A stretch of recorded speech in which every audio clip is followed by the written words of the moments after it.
All right, here we go with factoring polynomials, and this should look very familiar because it's the opposite. It's backwards of multiplying. So everything that we did with multiplying, we're going to undo with factoring. So let's take a look at the first one, which is a binomial. So whenever you see a binomial, you are thinking GCF, greatest common factor. Now we can use the GCF for trinomials as well, but we can't do other types of factoring with a binomial, just the GCF. So we got to think of the largest number and the variables that they have in common. Start with 8 because nothing bigger than 8 can go into that. So 8, does it go into 12? No. Half of 8, 4. Does 4 go into 12? Yes. So start a line and label it GCF and put 4 on it because there's the beginning. Now add parentheses because we're creating the distribution property. That will be our answer. It'll look in that form. Now what do they have in common? There's 3 x's in the first piece and 2 x's in the second. So that means they have an x, but not just one, they at least have 2. So we're going to try to factor that out. Now the opposite of multiplying is in fact dividing. So if you divide this out, you're going to get what goes in the parentheses. 12 divided by 4, good old-fashioned 3. Exponent rules for this are to subtract. So x to the third over x to the second is simply just 1x. 8 divided by 4 is 2, and 2 minus 2 makes 0, so those do cancel out, and there you have it. Distribution for what this really started as, if it was a multiplication problem. Next up, x squared minus 16. Now, when we see x squared, we know that's a perfect square. Every side of that square is x. When we see 16, that also is created by multiplying the same number times itself. So in that case, each side of the square is 4. So I can instantly go into 2 binomials and write this as x, and then 4 with 4. And what's different about these? Because so far they look the same. One's adding, one's subtracting. So there you go. You've just used dots or the difference of 2 squares to write an equivalent expression. Remember that these are all equal ways to write the same thing. Next up, we have a trinomial. Always try to find GCF. In this case, not there. So I go to the x method, right? So I need a number to add to and a number to multiply to.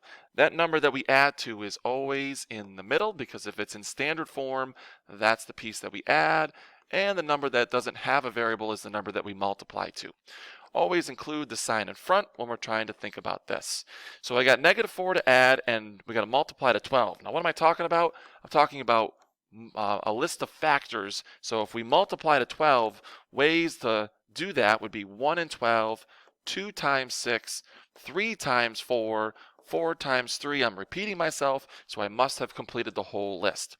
Now, which pair that I just listed actually does both things? And the only pair that does that is the 2 and the 6. And here's how this works. I need a negative when I add. I need a negative when I multiply. So a negative when I multiply means the signs are different. The negative when I add means the bigger number gets the negative. Now watch. 2 plus -6, -4. 2 times -6, -12. So this pair of factors with those signs, positive then negative, is how I'm going to write my trinomial. Just like I did with the last one, x squared is 2 x's. 1x there, 1x there, and then +2 -6. And again, those are the 2 binomials that you would use to multiply to get this answer. Finally, we take a look at factoring by grouping, and we do this when the number in front of x squared is bigger than 1. So the technique to this is to make sure we know that this is A, this is B, and this is C. So they're in alphabetical order by exponent.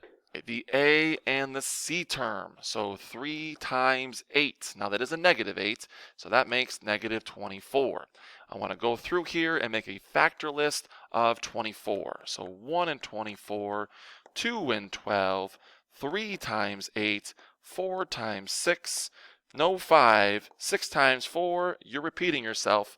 Stop right there. So now, which pair will add to 2? Okay, add to that B term. Certainly not 1 and 24, certainly not 2 and 12, certainly not 3 and 8, but yes, 4 with the 6. So now I break this up into a different form. So I'm just going to take the 4 and 6. I'm going to write this as -4x plus 6x, because if you add those terms, you're going to get the 2x back, right? Now, bring down 3x squared and negative 8. So I just kind of rewrite this as 4 pieces instead of 3, because remember, we combine like terms to get to that trinomial. Now we bring in the associative property. So we group the first, we group the second. And then we look for the GCF here and the GCF here, just like we did with the first part. So what does 3x squared and negative 4x have in common? Certainly not a number, but they do have an x that I can take out of both. So I divide out that x, and so 3x squared will lose an x and just become 3x. 4x will lose an x and just become minus 4. I come over here. What does 6 and 8 have in common? Well, it has a 2, right? So let's take out a 2. 6 divided by 2 is 3. I'm going to put the 2 out in front, then the parentheses. So 3x, 8 divided by 2, negative 4. And when we do this right, this binomial and this binomial are the same.